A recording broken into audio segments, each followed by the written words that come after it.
안녕하세요. 대한민국 최고의 강연 최강 1교시에서 강연을 맡은 수의학자 장구입니다. 저는 서울대학교 수의과대학에서 현재 동물의 임신과 출산에 대한 강의와 연구를 진행하고 있습니다. 자, 오늘 강연에서는 이 실험동물에 의해서 우리 현대의학의 발전에 대해서 말씀드리도록 하겠습니다. 오늘 강연의 주제는 현대의학의 공로자 실험동물입니다. 현대의학의 발전에 있어서 우리는 과연 언제부터 이 실험동물에 대한 의학들이 쓰였는지를 알아볼 필요성이 있습니다. 물론 제가 태어나기 이전 훨씬 전부터도 우리 인류는 다양한 동물을 통해서 정보를 얻고 그 정보를 활용을 해서 질병을 치료하고 예방을 해왔다는 걸 모든 사람들이 알고 있을 겁니다.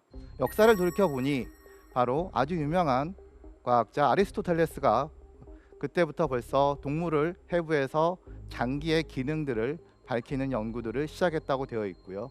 외과 의사 갈레노스는 그때부터 본격적으로 돼지, 동물을 이용한 장기의 기능들을 수술에 이용하는 실험들을 적용했다는 기록들이 나오고 있습니다. 보시는 그림처럼 많은 옛날의 사람들이 동물을 대상으로 해서 해부를 하고 그 기능을 통해서 우리가 사람이 어떻게 살아가는지에 대해서 이해를 하고 있었습니다. 그리고 이런 놀라운 과학기술들의 발달로 인해서 현재 우리는 많은 질병들을 정복하고 안전한 세상에 살고 있습니다. 하지만 여러분들도 모두 다 아시는 것처럼 2020년 팬데믹, 이 코로나19 시대가 열리면서 우리는 이 현대의학의 새로운 도전을 맞이하고 있습니다. 어디서 나올지 모르는 이런 놀라운 바이러스의 진화와 우리 인류의 대응도를 보면은 우리 현대의학과 발전에 대해서 다시 한번 생각할 수밖에 없고요. 사람의 측면에서 보면은 이렇게 바이러스 질병들, 코로나 바이러스가 나와서 그렇지 동물에서는 그 이전에도 계속 팬데믹 질병들이 발생하고 있었던 건 사실입니다. 제가 일하고 있는 분야에서는 대표적으로 여러분들도 알고 있는 구제역, 조류독감, 광우병, 여러 질병들이 언제 어디서 나올지 모르게 계속 나오고 있어서 우리 동물들을 위협하고 있습니다. 비단 그런 질병들이 우리 동물들만 위협하는 게 아니라 나아가서 일부 동물 질병들은 사람에까지 전염되고 있습니다.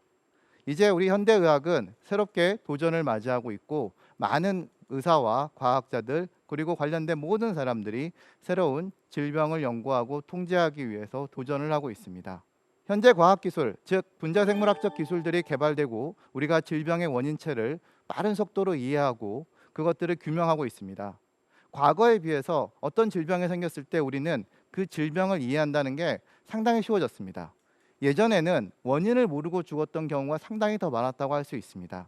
하지만 지금은 어떤 질병이 발생을 하게 되면 병원에 가게 되면 검체를 얻게 되고 그 검체에서 이 분자생물학적 기술들을 활용을 해가지고 그 기술들의 어떤 병원성이 우리 동물을 혹은 사람을 아프게 하는지를 알게 됩니다. 그리고 이미 알려져 있는 정보를 바탕으로 해서 이거는 예를 들면 감기, 인플루엔자 바이러스다 라고 하면 그거에 맞는 약을 처방을 받고 우리는 치료를 받고 일상생활으로 복귀하고 있습니다. 하지만 코로나19처럼 이렇게 갑작스럽게 나오는 새로운 형태의 병원성을 가진 미생물체들이 있습니다. 그런 미생물체들이 나왔을 때는 이렇게 검체가 얻어지면 분자생물학적 기술들을 통해서 우리는 그 원인을 알기 위해서 많은 과학자들이 협동을 하여서 그 원인균을 규명해냅니다. 그리고 그 원인균이 규명되면 이거는 기존에 없던 것이거나 혹은 알 수 없는 것이기 때문에 그것들에 대한 약이 존재하고 있지 않습니다. 그 약은 치료제가 될 수도 있지만 또한 포함해서 백신이 될 수도 있겠죠. 그래서 지구상에 존재하지 않는 새로운 약이나 백신이 필요하게 되면 우리는 그걸 만들기 위해서 빠른 속도로 동물 실험을 해야 됩니다. 이렇게 동물 실험을 성공적으로 해서 그 망원경이 끝나게 되면 그 다음 단계로 실제 동물에서 그 약이나 백신이 효과가 있었다면 사람을 통한 임상 실험을 하게 되어 있습니다. 임상 실험을 통해서 안전성이 입증이 돼야 되고 그런 입증된 결과를 바탕으로 해서 국가 단위에서 그 약을 승인해주고 있습니다. 이렇게 질병의 원인과 이해를 하고 치료제를 개발하는 데 있어서는 기초생물학적 연구부터 시작해서 동물실험, 임상실험, 승인이라는 과정을 겪고 있습니다. 보여드리는 것처럼 4단계로 짧은 단계라고 보일 수 있지만 이 하나의 단계가 이 과정들이 완료되기 위해서는 막대한 예산이 어떨 때는 수십조 원이 돈이 들어가기도 하고요. 그 예산을 돈을 투자하고도 우리는 약을 개발하지 못하는 경우도 있습니다. 하지만 이 과정들을 통해서 우리는 현재도 많은 약들을 개발해내고 새로운 치료제들을 통해서 질병들을 정복해 나가고 있습니다. 실험실 수준에서 기초 연구 개발들을 하고 있는데 거기는 무난하게 통과하지만 우리가 반드시 겪어야 할 것 중에 하나가 바로 동물 실험들입니다. 그래서 오늘 강연에서도 말씀드리는 것이 바로 실험 동물입니다. 이 동물 실험에서 그 약효나 치료제의 효과가 본능이 보이지 않는다면 우리가 개발하고자 하는 치료제들이나 백신들은 모두 무용지물이 돼서 없어지게 되어 있습니다. 우리가 동물 실험하면 과연 어떤 동물들이 있을까 하는 거죠. 우리는 많은 미디어에서 이 동물 실험에 대해서 노출이 되어 있는데 그 노출된 내용들을 보면 주로 여기 보이는 그림처럼 쥐나 토끼들이죠. 그래서 동물 실험의 대다수는 쥐와 토끼가 차지하고 있습니다. 특히 쥐는 임신 기간이 매우 짧습니다. 3주. 사람의 임신 기간은 40주죠. 단지 3주 만에 한 번에 평균 8마리에서 10마리씩 새끼를 낳고 있는 아주 빠른 속도의 번식 능력과 그리고 얘네들은 유전적으로 개체들 사이의 정보들이 매우 유사합니다. 그래서 어떤 약물을 테스트했을 때 유전체들의 정보들이 매우 비슷하기 때문에 보이는 약물에 대한 반응들이 매우 유사합니다. 그렇기 때문에 이에 대한 결과들이 매우 신뢰도가 높을 수 있죠. 그래서 현재도 우리가 많은 약들이나 치료제를 개발할 때는 첫 번째로 해당되는 동물들이 바로 쥐, 설치류 모델들을 이용해서 하고 있고 그 외에도 토끼, 소, 고양이, 개, 돼지 이런 여러 동물들이 저희 수의학에서 많은 분야에 대해서 연구들을 수행하고 있습니다. 우리가 그냥 동물 실험하면은 쥐나 토끼만 생각할 수도 있지만 여기 보시는 것처럼 예를 들면 개도 많이 보실 수 있었을 겁니다. 돼지도 굉장히 생각보다 동물 실험을 많이 합니다. 돼지는 그냥 우리한테 단순히 고기를 주는 동물 아닌가? 라고 생각할 수도 있죠. 하지만 이 돼지라는 동물들은 사람의 체중과 비슷합니다. 물론 먹는 돼지는 몸무게가 200kg에서 300kg 나가기 때문에 사람하고 체중이 비슷하지 않고요. 실험용으로 쓰는 돼지들은 미니어처 돼지라 그래서 몸무게가 약 60kg에서 80kg 내외로 실제 사람의 성인 체중과 매우 유사한 구조를 갖고 있습니다. 그렇기 때문에 이 돼지를 이용해서 이식 수술이라든지 장기라든지 하는 수술들을 많이 하고 있고 그걸 통해서 우리는 새로운 치료제 개발들을 하고 있습니다.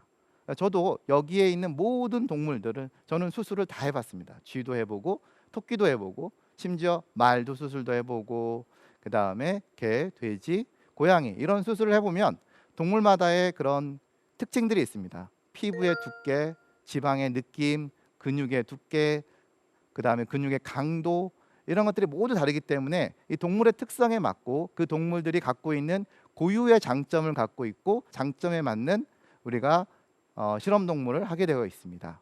이런 실험 동물을 통해서 얻어진 여러 사례들 중에 아주 중요하다고 생각하는 3가지 사례만 뽑아서 오늘 강연에서 설명을 드리도록 하겠습니다. 자, 백신입니다.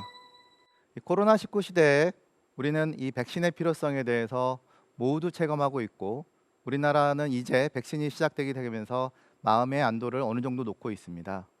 자, 그럼 백신의 시작은 과연 언제 누구로부터 시작됐을까? 보시는 그림의 오른쪽에 계시는 제너드 에드워드라는 이 의사 과학자에 의해서 백신은 개발되었습니다. 당시에 1970년대에 전 세계를 휩쓸었던 천연두라는 무서운 바이러스 질병이 있었습니다.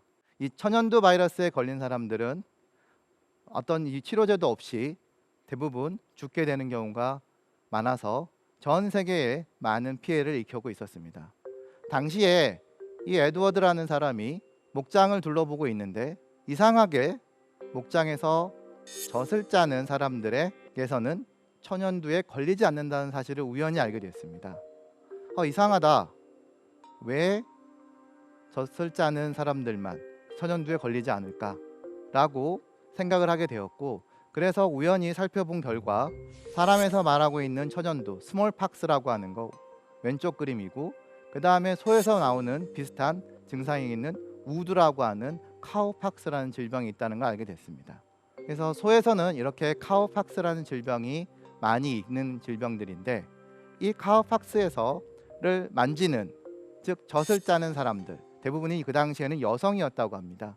이 여성들은 이 카우팍스를 만지게 되면서 이 바이러스를 계속 만지고 있었던 겁니다. 그래서 이 카우팍스의 바이러스가 이 사람들의 천연두 바이러스와 매우 유사했던 거죠. 그래서 계속 만지면서 자기도 모르게 천연두 바이러스와 유사한 이 우두 바이러스에 계속 감염이 되고 있었고, 그 감염으로 인해서 이 사람들은 천연두에 걸려도 이미 백신을 맞았기 때문에 걸리지 않게 되는 거죠.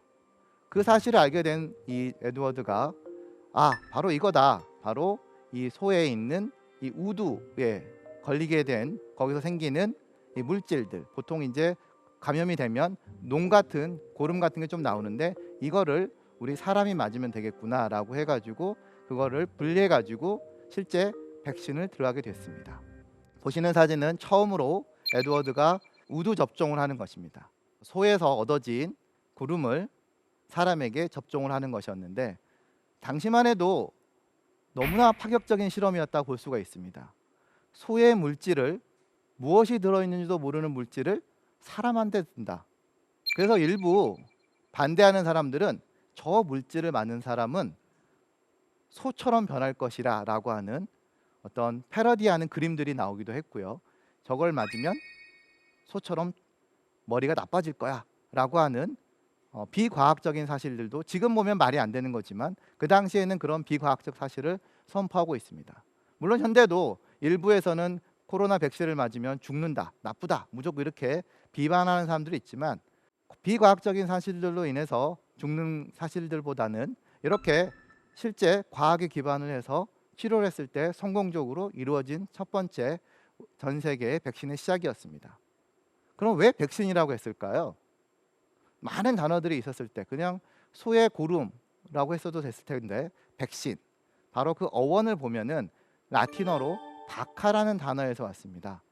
VACCA, 바카라는 단어인데요, 이 바카라는 단어는 라틴어 의미로 암소라는 뜻을 갖고 있습니다.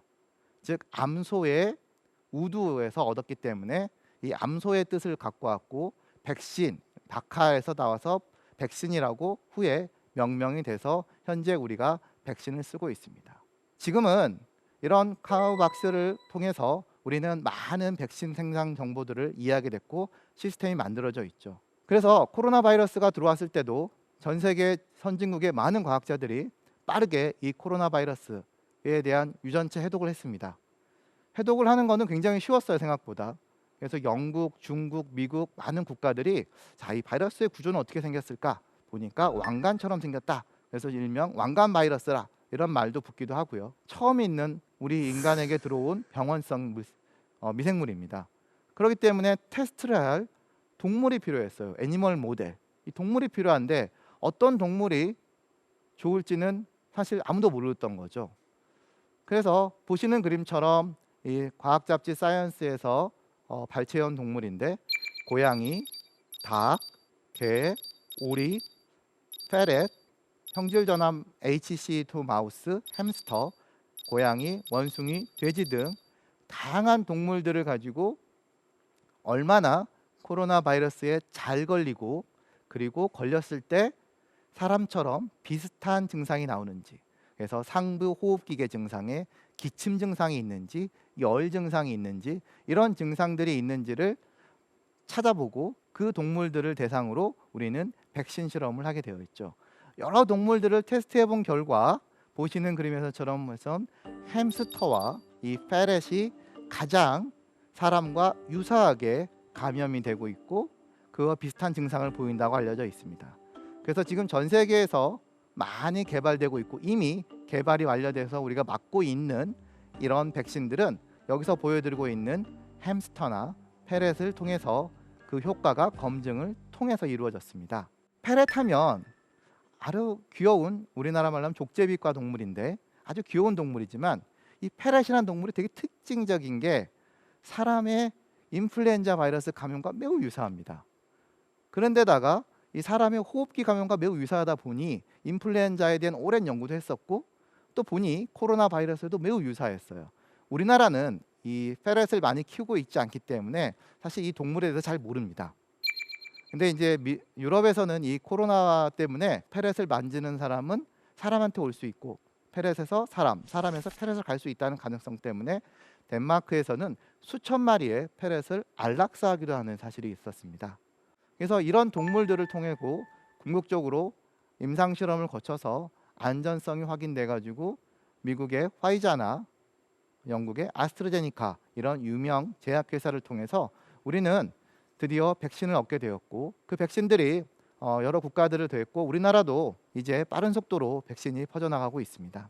이렇게 소에서 시작된 백신의 연구가 빠른 속도로 개발이 되고 사람에게 적용될 수 있었던 것처럼 개에서도 다양한 백신들이 개발돼서 확립되어 있습니다. 개는 인류의 가장 친한 친구입니다.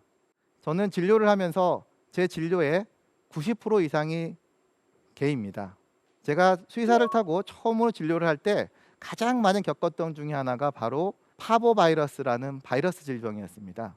개가 파보바이러스에 걸리게 되면 피가 섞인 똥을 계속 쌉니다. 그러면 시름시름 앓다가 아무런 처치도 못하고 죽게 되었죠. 당시에 우리나라에서 이 개를 키우는 사람들의 백신에 대한 예방이 잘 이루어지지 않았던 것들도 있고 그 중요성을 무시하고 있었던 거죠. 백신의 프로토콜들이 나와 있습니다. 그래서 이렇게 개에서도 앞서 사람에서 만들어진 여러 프로토콜들이 있는 것처럼 개에서도 이렇게 어릴 때부터 백신들을 감기 그리고 설사, 홍역, 많은 질병들에 대해서 프로토콜을 맞추고 있습니다. 이런 백신들은 실제 효능을 저는 제 눈으로 직접 목격을 하고 있습니다. 왜냐하면 제가 처음 수의사를 하고 진료를 할 때 이 파보바이러스 때문에 너무 힘들었습니다. 밤에 자려고 그러면 응급으로 와가지고 보면은 피가 나오고 있는 거죠. 그래서 또 백신 안 했구나. 그래서 백신을 얘기하게 되고 그렇죠. 그래서 백신을 하게 되면 이게 당연히 사람들이 치료된다는 걸 알게 되는 거고, 그래서 수년에 걸쳐서 많은 보호자들에게 동물단체들과 수의사들의 교육을 통해서 지금은 이 백신에 대한 효과가 매우 잘 퍼져 있어서 이 파보바이러스에 걸리는 개는 거의 없을 정도입니다. 이런 걸 직접 목격하는 저는 저희 딸과 아이들에게도 병원에서 제시되고 있는 많은 백신들을 예방적으로 접종을 하고 있습니다. 물론 일부 부작용이 있습니다. 백신을 맞으면 열이 날 때도 있긴 하지만 대부분 정상적인 건강하다는 반응을 나타내는 수준이기 때문에 우리가 그 백신을 통해서 우리는 극복을 할 수가 있었던 거죠. 다음은 인슐린입니다. 인슐린은 바로 당뇨 치료제입니다. 누구나 다 알죠. 약간 놀리는 말이 있습니다. 부자 질병이다. 왜? 잘 먹으면 생기는 거거든요. 너무 많이 먹어서 생기기 때문이거든요. 그래서 너무 많이 먹어서 몸 안에서 우리가 이 글루코스가 혈당이 높아졌다 낮아졌다 정상적으로 유지가 돼야 되는데 너무 계속 많이 먹게 돼서 그 기능이 망가지게 돼서 이 인슐린이 작동을 못하게 됩니다. 그래서 혈중에 글루코스 농도가 높아지면 이제 사람이 증상이 나오게 되고 족저, 괴사, 실명, 심장질환, 뇌졸중 등 엄청난 부작용들을 일으키게 되어 있죠. 이 당뇨병은 굉장히 일상화되어 있고요. 굉장히 성인 10명 중에 1명이 걸려도 의심하지 않을 정도로 만연되어 있는 당뇨병입니다. 자, 당뇨병 하면 딱 떠오르는 게 바로 인슐린입니다. 바로 올해가 인슐린이 개발된 100년째 대회입니다. 그리고 보이는 사진 바로 인슐린을 개발한 벤팅입니다. 이 벤팅은 토론토의 무명의 의사였습니다. 저는 2008년도에 토론토에서 공부를 했었습니다. 박사학위 과정을 연구를 하면서 우연히 제가 있던 건물에서 한 5분 정도만 걸어가면 이 벤팅이 연구했던 건물을 지나갈 수가 있습니다. 정말 기뻤습니다. 내가 그 역사에서 책에서만 보던 이 벤팅이 연구했던 인슐린을 개발했던 그 건물 앞을 지나가게 되었고 실제로 그 건물도 한번 들어가 봤습니다. 너무 오래된 건물이죠. 당시에 이 벤팅 알려지지 않은 정말 아주 무명의 과학자였습니다. 이 과학자가 연구를 통해서 이 인슐린이라는 개발을 하게 되었습니다. 어떤 연구를 했을까요? 바로 비글을 통해서 실제 당뇨를 유발하게 되고 비글에서 채취된 인슐린을 투여해가지고 회복되는 실험을 했었던 거죠. 당시에 벤팅을 도왔던 조교 베스트가 있습니다. 그래서 현재는 인슐린 하면 벤팅 앤 베스트 이렇게 두 명이 따라 붙습니다. 실제 노벨상은 벤팅만 받았지만 당시에 노벨상에 대해서도 많은 말들이 있었고, 벤팅은 자신의 상은 많은 부분들이 이 베스트의 도움이 있었기 때문에 자기의 상금을 나누어 줘야 된다 그랬고, 상을 받지 못했지만 이 베스트와 상을 공유하게 됐습니다. 당시에 이 무명의 과학자에게 실험할 수 있게 제공된 것은 처음에는 비글 10마리 정도 내외했다고 합니다. 그래서 이 비글들의 췌도, 당시에는 인슐린 분비하는 건지도 몰랐던 이 췌도를 묻게 됐을 때 이 비글들이 바로 당뇨병에 걸리는 증상과 유사한 것들을 알게 된 거죠. 그래서 그런 증상들을 걸리는 거 보고 어떻게 하면 치료를 했을까 많은 노력을 했지만 계속 실패를 했었습니다. 그리고 뭔가 여기에서 나오는 게 있는데 이걸 어떻게 분리해 가지고 이 동물에게 치료를 하면 나을 수 있을까라는 생각을 하게 됐던 거죠. 그래서 여러 번의 실험과 좌절을 반복한 끝에 드디어 34번째 실험견에서 이 인슐린의 효과를 알게 되었습니다. 그래서 당시에 이 인슐린의 발견은 전 세계를 깜짝 놀라게 했을 정도로 파격적이었습니다. 당시에도 아까 천연두처럼 인슐린으로 고생하고 있는 전 세계에 많은 사람들이 있었습니다. 그래서 이렇게 치료제가 나왔다는 사실에 대해서 모두 드디어 우리도 이 인슐린을 맞으면 이제 당뇨를 예방할 수 있겠구나, 치료할 수 있겠다라는 자신감을 얻게 된 거죠. 이런 공로로 이 벤팅은 32세라는 매우 어린 나이 최연소 노벨 생리의학상을 수상을 하였습니다. 정말 32세, 저는 그때 막 연구에 이제 막 재미를 붙여가고 이 시대에 이 벤팅은 이런 놀라운 발견을 했고, 이 놀라운 발견들을 단순히 끝나는 게 아니라 실제 상용화를 해가지고 모든 사람들을 치료할 수 있게 됐죠.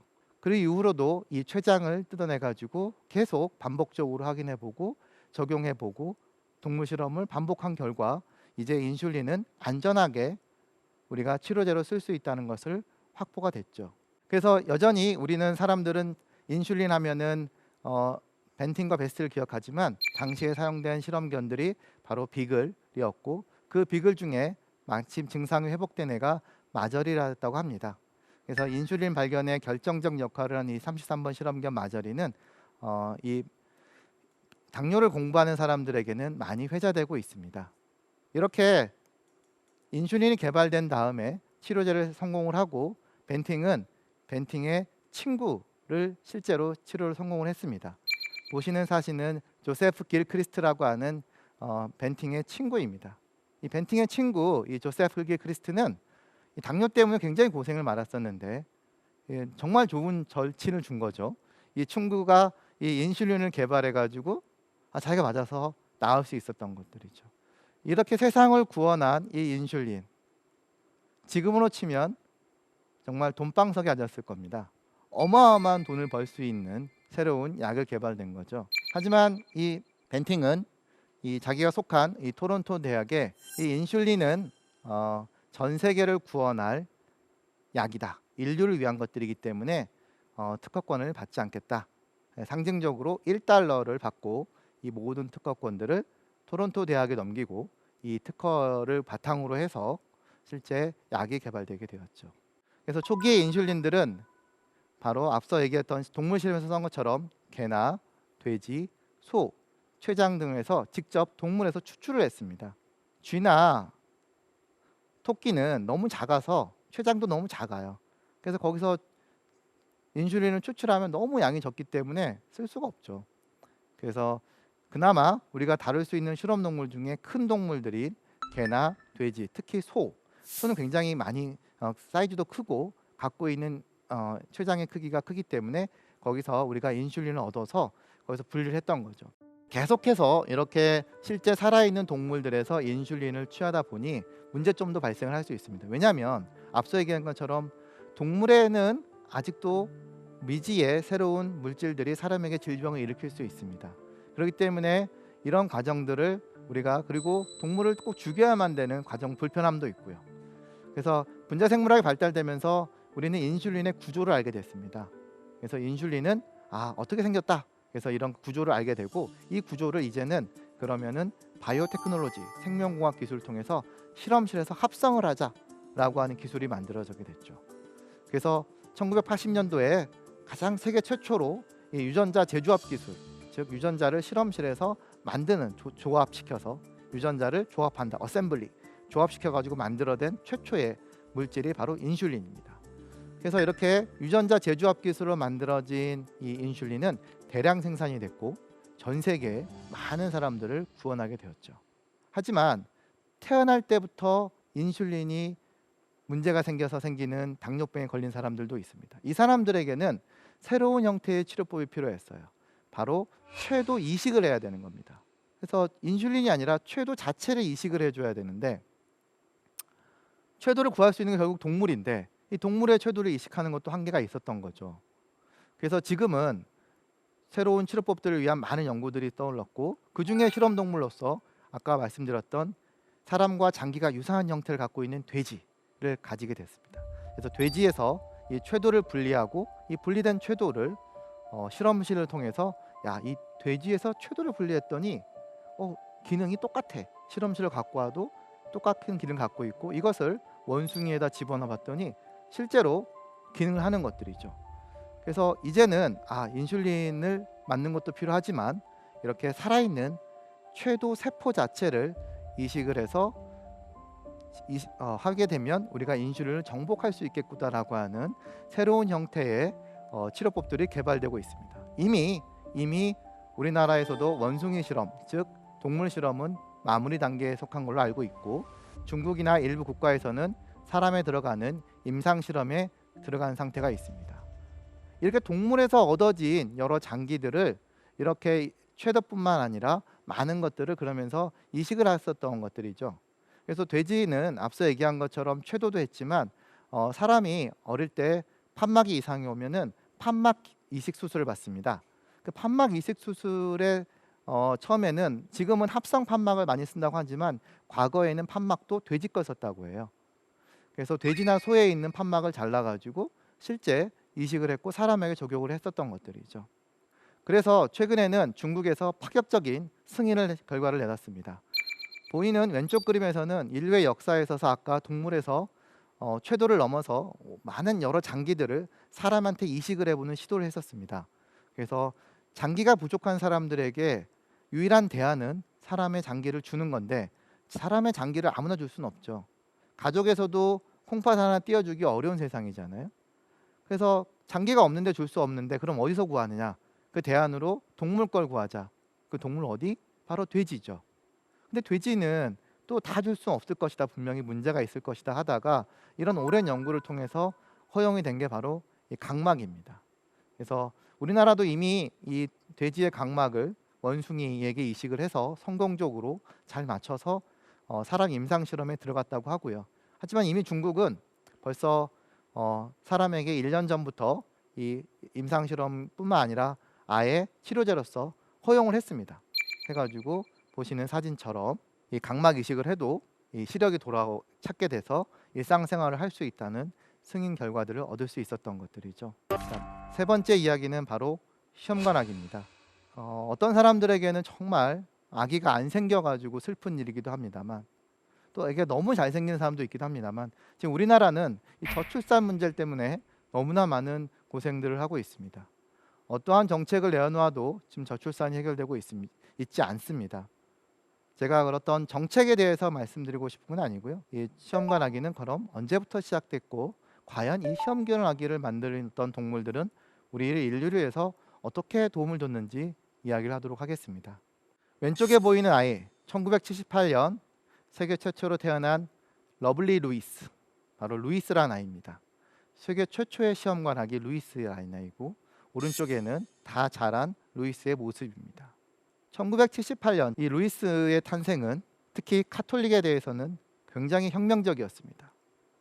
사람이 실험실에서 수정이 돼서 태어난다. 이건 바로 신의 영역을 도전한다는 것이었죠. 원래 수정이라고 하는 것, 수정, 정자와 난자가 만나는 수정이라고 하는 것은 몸 안에서만 일어나야 되는 현상입니다.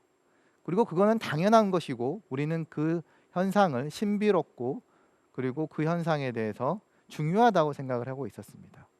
정자와 난자를 몸 밖으로 꺼내서 현미경에서 관찰을 하고 관찰을 넘어서 정자와 난자 이 두 생식 세포를 만나게 하고 수정을 시켰습니다.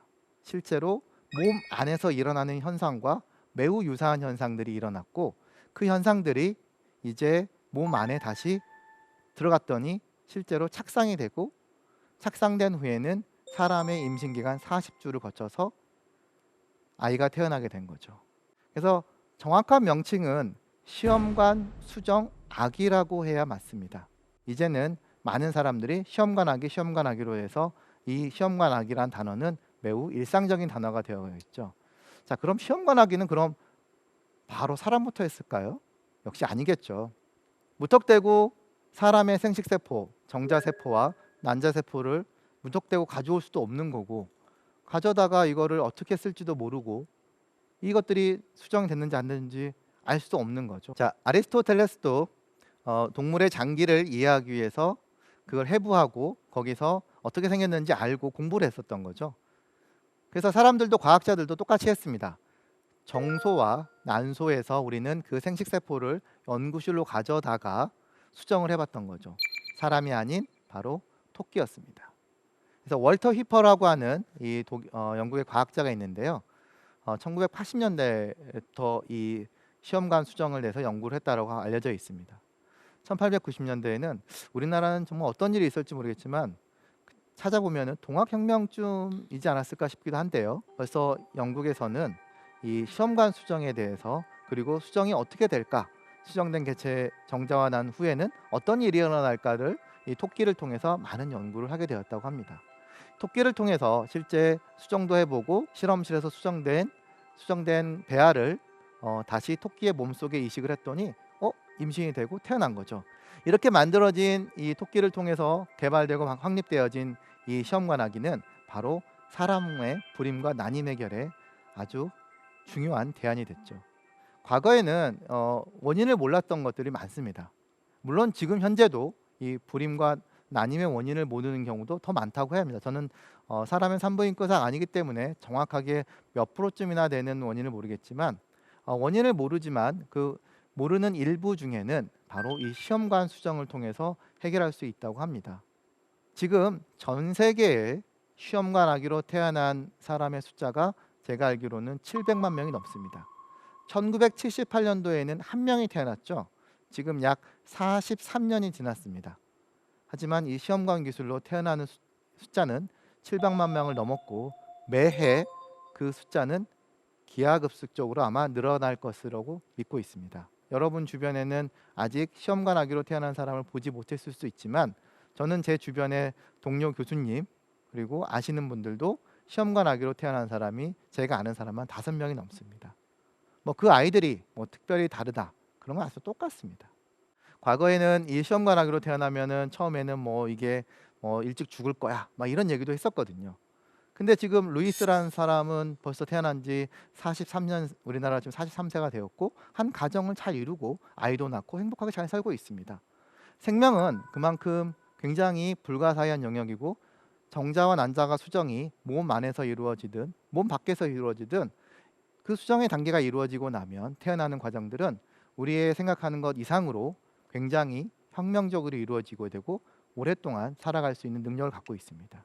자, 그런 연구가 여기서 끝나는 게 아니라 이제 이런 시험관 수정은 더 본질적으로 우리는 생명의 근원을 참고할 수 있는 상황으로 가게 됐습니다. 즉 정자와 난자를 수정할 수 있었다는 것, 생명체를 눈으로 볼 수 있다는 건 정말 신비로운 일입니다. 제가 대학교 때 공부를 하는데 정말 놀라웠던 게 뭐였냐면 젖소가 새끼를 낳는데 한우가 나온 거예요. 깜짝 놀랐어요. 그게 벌써 98년, 99년이니까 벌써 20년 넘었죠. 와, 아니 어떻게 젖소가 한우를 낳지? 그래서 그때 알게 된 게 바로 시험관 수정이었거든요. 저는 그때부터 이 정자 난자 세포 수정이 되고 수정된 것들이 태어나고 하는 과정들에 대해서 어떤 과정이 일어날까를 계속 현미경을 통해서 관찰하다가 조기가 중요한 세포구나 라는 것들을 알게 되었고 그런 세포들이 왜 중요한가에 대해 알게 되었습니다. 바로 그 중요한 세포, 여러분도 많이 들어봤을 배아조기 세포입니다. 자, 왼쪽에 있는 이 여러 모양의 그림들, 눈으로 봐도 뭔 말인지 모르겠지만 이 동그랗게 보이는 이 그림들이, 사진들은 바로 우리의 몸을 구성하는 이 배아에, 아까 수정된 배아에서 몸이 되는 세포들 덩어리입니다. 이 세포는 아까 정자 난자를 수정해서 몸에다 이식을 하고 가끔은 남겠죠. 이식하고 남아요. 그럼 남으면 이걸 버리느냐? 버리면 또 아깝죠. 왜냐하면 이 정자 난자 세포를 얻는다는 것 자체가 매우 어려운 거잖아요. 그거를 과학자들이 실험실에서 더 오랫동안 배양을 해봤더니 배양이 되는 거예요. 어떤 조건을 해봤더니 배양이 되고, 와, 신기하게 계속 배양을 해도 그 세포들이 자라는 거죠. 그리고 그 세포들을 가만히 내버려 뒀더니 갑자기 세포가 쿵쿵 하고 심장처럼 뛰는 걸 관찰했습니다. 사람들은 깜짝 놀랐죠. 와, 세포가 심장처럼 되는구나. 그러기 시작하게 되면서 그 세포의 특성을 알게 됐고, 그 세포의 특성은 바로 모든 세포로 갈 수 있는 전지전능한 만능세포이구나 라고 불렀고, 우리는 학술 용어로 배아 줄기세포라 불리게 됐고, 1981년에 왼쪽에 보이는 쥐의 배아줄기세포, 오른쪽에 보이는 사람의 배아줄기세포가 분리가 됐습니다. 이런 배아줄기세포의 기술들은 또 나중에 어디로 이루어지게 되냐면 바로 우리가 익숙한 복제양 돌리, 복제과 역분화 기술로 이루어지고 적용이 됐습니다. 먼저 복제양 돌리를 잠깐 말씀드리면, 앞서 말씀드린 것처럼 동물의 정자 난자를 계속 실험실에서 만지고 다루다 보니까 일부는 이식을 해서 동물이 실제로 태어나기도 하고 그러는데 벌어지는 정자 난자들이 많아요. 그거를 계속 다루면서 핵을 제거하고 핵을 집어넣기도 하고, 이런 연습을 하다가 이제는 핵 대신에 체세포를 넣어보자, 그리고 체세포 대신에 새로운 DNA를 넣어보자 하는 여러 시도들이 있었던 거죠. 그래서 그 시도를 하게 된 이 고든이라는 캠브리지 과학자가 개구리 갖고 실험을 했던 거죠. 1953년도에 처음으로 이 개구리알은 너무 잘 보입니다. 안에 까맣게 보이는 핵이. 그리고 물만 주면은 자연스럽게 이 동물이 태어나죠. 너무 쉽죠. 그래서 이걸 본 이 고든이라는 과학자들, 특히 영국의 과학자들이 개구리알을 실험실을 막 갖고 와서 그 핵을 빼보기도 하고 붙여보기도 하고 하다가 그냥 일반 정자 난자를 하지 말고 그 개구리알에다가 피부 세포를 한번 넣어보자, 이렇게 넣었더니 실제 개구리가 되는 걸 관찰한 거죠. 그게 바로 복제의 시작이었습니다. 그런 연구를 거듭한 끝에 영국 과학자들이 양서류인 개구리를 넘어서 돌리, 양에서 처음 만들었죠. 그래서 양에서 복제가 이루어진 후 전 세계에서 사람들은 깜짝 놀랐습니다. 이제 정자가 필요 없구나. 정자 세포가 없이도 난자 세포에다가 그냥 피부 세포만 집어넣게 되면은 동물이 막 태어난다는 거. 그래서 쥐, 소, 그다음에 돼지, 고양이, 그다음에 말, 원숭이, 개 등 많은 동물들이 태어나게 됐습니다. 여기서 한 가지 재미있는 사실을 저는 말씀드리고 싶은 건데요. 그럼 왜 하필 복지양 돌리가 했을 때 양이 먼저일까죠? 한 번쯤 이거 생각을 해보신 사람이 있을지 모르겠습니다. 실험동물 하면은 아까 얘기했지만 토끼나 쥐여야 돼요. 토끼의 임신기간 한 달입니다. 쥐의 임신기간 21일, 양의 임신기간 150일이에요. 그러면 상대적으로 새끼도 많이 낳는 거죠. 양은 한 마리나 두 마리 낳고 토끼는 여러 마리 낳고 쥐는 더 많이 낳는 건데, 실험하기에는 쥐나 토끼가 훨씬 빠른데 왜 양이 복제가 먼저 됐을까? 자, 그 이유는 바로 역사의 문화와 관련이 있습니다. 자, 영국에서 이 연구가 된다고 했지만 물론 과학은 다 유럽에서 많이 이루어졌죠. 그래서 유럽에서는 가장 중요한 음식이 바로 양고기였습니다. 그래서 양고기를 많이 먹게 되니까 많은 양들이 희생이 되는 거죠. 그럼 희생되고 양의 많은 노폐물들 나왔겠고, 그 중에 하나가 바로 정자세포와 난자세포를 버려지게 됐고, 이 버려지는 양의 정자세포, 난자세포를 가지고 많은 과학자들이 연구를 해가지고 복제를 하게 된 거죠. 그래서 실제로 양의 정자, 난자에 대한 연구는 다른 어떤 동물보다도 굉장히 많은 연구가 되어 있습니다. 그 이유는 바로 이런 문화와 관련이 있기 때문입니다. 그리고 이 복제의 기술을 발전하고 사람들이 놀랐던 것처럼 이 체세포가 바로 동물의 개체가 된다는 것을 이해하는 건 바로 아까 얘기했던 역분화 개념입니다. 정자와 난자가 수정이 되고 사람이 태어나죠. 그럼 사람은 죽어야 끝나는 겁니다. 내가 다시 태어날 수 있다? 다시 역으로 돌아가는 거죠. 피부가 다시 정자가 되고 피부가 다시 난자가 될 수 있다. 그거는 복제를 통해서 증명이 됐는데, 이걸 좀 더 단순하게 할 수 없을까를 생각한 과학자가 바로 일본의 시냐 야마나카입니다. 보시는 이 시냐 야마나카는 의사 출신입니다. 집안 정통으로 임상 의사들인데 본인은 임상을 해봤는데 너무 소질이 안 맞아가지고 저는 그냥 연구할래요 해가지고 일본의 정신으로, 일본의 오타쿠 정신 있잖아요, 하나만 몰두한 거죠. 그래서 그 난자에 뭐가 있는지를 다 밝혀가지고 난자 내에서 A라는 물질, B라는 물질, C라는 물질, D라는 물질이 있더라. 이런 물질들을 세포에 막 주입을 하니까 이 세포들이 바로 다시 수정란된 것처럼 원시 상태로 돌아가더라라는 걸 알게 된 거죠. 그래서 이 사실을 알게 된 이 시냐 야마나카와 앞서 보여드린 복제 개구리를 만든 고드는 이런 공로로 노벨상을 받게 되었습니다. 나아가서 더 엄청난 일이 이루어지고 있습니다. 자, 오른쪽 그림 동글동글하게 보이죠?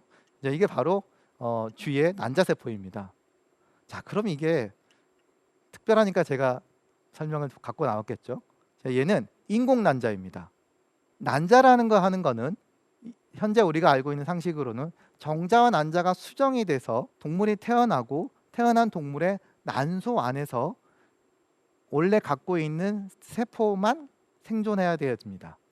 그런데 앞서 얘기했던 이렇게 배아주기 세포 연구, 복제 연구, 역분화 연구를 통해서 우리는 세포의 운명을 결정하는 많은 현상들을 이해하게 됐습니다.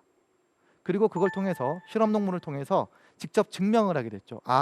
이런 현상들이 잘못되면 쥐가 죽는구나, 이런 현상이 잘못되면 쥐가 아프구나 알게 되다가 우연히 알게 된 겁니다. 이런 현상들이 있게 되면은 세포가 난자 세포가 된다는 걸 알게 됐어요. 그래서 이 사람들이, 이 일본 과학자들이 피부 세포에다가 여러 물질을 넣은 다음에 줄기세포를 만든 후에 여기다가 다시 여러 물질들 다시 한번 처리하니까 이 세포들이 난자가 되는 것을 관찰한 거죠. 난자가 없이 난자가 만들어진다. 쥐에서는 정말 이게 2000년대 후반에 만들어진 결과였고 세계적인 과학 잡지 네이처에 소개됐습니다. 아마 사람도 머지않은 미래에 이제 난자가 없어도 사람의 세포를 가지고, 즉 피부 세포를 갖고도 이렇게 난자 세포를 만들 날이 머지 않았을 걸 갑니다. 그럼 이 실제 난자 세포가 겉모양만 난자냐? 아닙니다. 실제로 이 난자를 수정을 해가지고 임신을 시켜보면은 실제 동물이 태어나기도 한답니다. 아직까지는 높은 확률이 아니지만 실제로 태어날 수 있다고 합니다. 더욱 놀라운 것들은 앞으로 이런 현상을 우리는 과학적으로 더 빠르게 이해할 수 있다는 거죠. 자, 그러면 우리는 그 동물들을 통해서 이렇게 난자세포가 정자가 되고 정자세포가 다시 난자가 되고 세포를 왔다 갔다 하는 신양형을 넘어드는 현상들을 더 빠르게 이해하고 하면서 질병의 발생에 대해서 좀 더 근본적인 원인을 이해할 수 있을 거라고 생각을 하고 있습니다. 이렇게 엄청난 일들이 지금 현대과학은 이루어지고 있습니다. 제가 동물을 너무 연구에만 쓰이는 부분들을 말씀드렸어요. 정말 제가 앞서 말씀드리는 이렇게 세 가지만 얘기했죠. 바로 백신, 인슐린, 시험관하기. 여기에 희생된 동물만 해도 제가 생각해도 수백만 마리는 될 겁니다. 그 외에 다른 연구소를 위해서도 여전히 수백만 마리의 동물들이, 실험 동물들이 희생되고 있습니다. 그렇기 때문에 이제는 우리도 동물들을 희생을 하는 데 있어서 과학자들과 많은 사람들이 동물 좀 희생을 좀 줄이면 안 될까라고 하는 새로운 운동들이 일어나게 됐습니다. 그래서 동물 희생을 줄이는 3R 운동이라고 합니다. 그래서 리플레이스먼트, 리덕션, 그러면 리파인먼트. 그래서 동물의 숫자를 어떻게든 간에 줄여보자. 리덕션. 10마리 실험할 거 5마리만 하자. 5마리만 할 거 3마리만 할 수 있으면 좋지 않느냐. 숫자를 줄여보자. 그리고 실험을 할 때 혹시 고통을 줄 수가 있어요. 왜냐하면 뼈를 가르는 실험을 한다든지 새로운 약을 개발하다 보면 그 약이 너무 아플 수가 있고, 또 뼈를 하다 보면은 너무 또 힘들게 하는 수술이 있잖아요. 그럴 때 최소한의 고통, 마취제, 진통제, 수술 시간 단축 등 어쨌든 고통을 최소화해 볼 수 있게 노력을 해보고, 그 다음에 실험은 꼭 동물 실험을 해야 되냐, 근본적으로. 그래서 동물 실험을 안 하고 그냥 할 수는 없느냐, 그런 대안도 찾아보자 라고 하는 리플레이스먼트 운동들이 이루어지고 있죠. 그래서 이제 그런 대안 중에 하나가 바로 화장품들이 원래는 동물 실험을 많이 했었는데 이제는 화장품을 출시한 화장품이 동물 실험을 통해서 만들어지면 수출이 안 돼요. 그래서 유럽에서는 벌써 동물 실험을 승인한 화장품은 수입을 받지 않습니다. 자, 이렇게 우리가 정말 노력을 많이 해야 되는데, 사실 노력을 해서 많이 줄여가려고 하는데 다시 코로나가 생겨가지고 지금 또 많은 동물들이 희생되고 있어요. 하지만 우리 과학자들뿐만 아니라 모든 이 과학을 생각하고 있거나 혹은 이 관련된 종사자분들도 이게 동물을 무작정 연구동물로서 실험동물로서 희생만 시키는 것들이 아니라 이렇게 줄이고 그다음에 그 동물들의 중요성을 알고 줄이려고 하는 이 3R 운동을 하고 있습니다. 그리고 여기에는 아직 없지만 최근에 또 하나의 R 운동을 추가하고자 하는 게 나오고 있습니다. 바로 리젝션입니다. 리젝션. 연구에 필요하다고 해서 무조건 다 승인할 거냐 이거죠. 내가 이러이런 연구가 필요해. 나 승인해줘. 지금은 거의 모든 연구가 승인이 됩니다. 왜냐하면 필요하니까요. 근데 진짜 필요한지는 좀 찾아보자는 거죠. 그래서 우리가 만약에 거부할 수 있다면 동물 실험도 리젝션을 좀 많이 시켜보는 방법도 생각해보자라는 게 아직은 논의 단계이긴 하지만 이제 태도되고 있습니다. 이런 3R 보너스 이런 운동들과 동물을 보호하는 운동들은 이제 점점 더 많은 발전을 일으킬 것으로 생각을 하고 있습니다. 자, 오늘 제가 현대의학의 발전, 실험동물에 대해서 설명을 드렸습니다. 분자생물학적 실험실에서 정말 분자생물학 기술은 너무 빨리 일합니다. 자, 오늘 제가 DNA를 피를 뽑아가지고 혈액을 보내면 병원에서 내일 제 유전자를 분석해서 당신은 어떤 유전자가 있습니다라고 알려줄 정도로 빠른 속도로 이루어집니다. 자, 이렇게 빠른 분자생물학적 기술들을 통해서 우리는 그걸 통해서 실험동물을 통해서 확인하고 또 확인한 다음에 안전성 검증하고 효능 검사해서 임상실험을 하고 있거든요. 자, 이 많은 실험동물들을 통해서 우리는 정말 많은 혜택을 받고 있습니다. 이 현대의학의 발전에 바로 숨은 공로자들, 이 실험동물들을 기억해 주셨으면 좋겠습니다. 인간도 동물의 한 종. 지구상에 존재하는 동물들 중에서 생각하고 기록할 수 있는 유일한 존재입니다. 이런 능력 때문에 우리 인간은 가끔 동물의 한 종이란 사실을 망각하는 경우가 많습니다. 동물들의 연구와 희생을 통해서 우리 인류는 질병의 예방과 그리고 치료에 대해서 많은 혜택을 보고 있습니다. 실험동물의 공로가 없었다면 우리는 지금 이렇게 살 수 없었을 것 같습니다. 인간의 뛰어난 능력들을 단지 동물을 이용하는 데만 쓰지 말고 모든 동물이 행복하게 성장할 수 있게 이용될 수 있으면 하는 바람입니다. 지금까지 대한민국 최고의 강연 최강 1교시 장구였습니다. 고맙습니다.